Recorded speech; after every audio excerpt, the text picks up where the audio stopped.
Hello and welcome to a book review by Warhammer 40k bookreviews.com. Today I'm taking a look at Path of the Renegade, which is the first book in the Dark Eldar series. Now, the Dark Eldar are a race that live and breathe backstabbing and treachery, and in Path of the Renegade we get to experience these qualities at their finest. The plot is a tale of three powerful Dark Eldar leaders who are Archons of their own mighty houses known as Cabals. Yulthian, Kralich and Celian have decided to join forces in an attempt to overthrow the leader of Commorragh, Asdrubael Vect. The stakes are high as Vect has spies everywhere, and conspiring against the tyrant is usually rewarded with a fate so horrible and painful that it makes even Dark Eldar an extra shade of pale, which is an impressive feat considering that this is a race that routinely tortures slaves in many number of imaginative and exceedingly brutal ways. The conspiracy calls for the resurrection of an old Dark Eldar that was himself struck down by the brutal retribution of Vect's fury.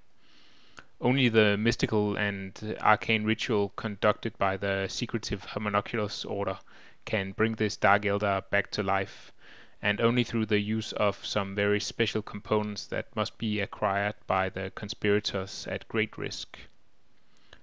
Path of the Renegade is a slow burn in many ways for a Warhammer 40k book. There are few grand battle passages to get the adrenaline going. Instead, the author, Andy Chambers, keeps the reader curious by constantly adding a little twist and turn to the path of the conspiracy. Whether you'll enjoy this kind of writing or not is going to be a personal preference, but I personally found it entertaining and enjoyable, and it certainly nails the vibe of the life of a Dark Eldar, which is a constant struggle to stick a knife in the back of the guy above you, while making sure that the guy below you is not also engaging in the same knife in back shenanigans. Path of the Renegade is also carried by some well-written characters who each represent a slightly different aspect of the horrific race that are the Dark Eldar. Kralich is old and wizened, mostly preoccupied with acts of depravity to feed his constant need for dark energy, generated by acts of passion and suffering. Celian is the epitome of Dark Eldar martial skill, only interested in proving her worth in battle and having the finest gladiators in all of Commorragh. And finally, Yulthian is the master schemer of the three, always weaving his plans just one half step ahead of his co-conspirators, embodying the raw ambition and ruthlessness of his dark kin.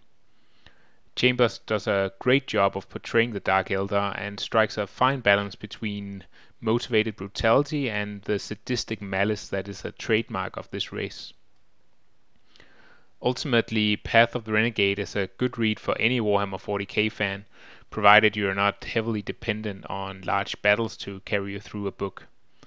Of course, if you have a particular fascination with the Dark Eldar, which I must confess that I do to some degree, then this book is an absolute must-read. I give Path of the Renegade 4 out of 5 chainswords.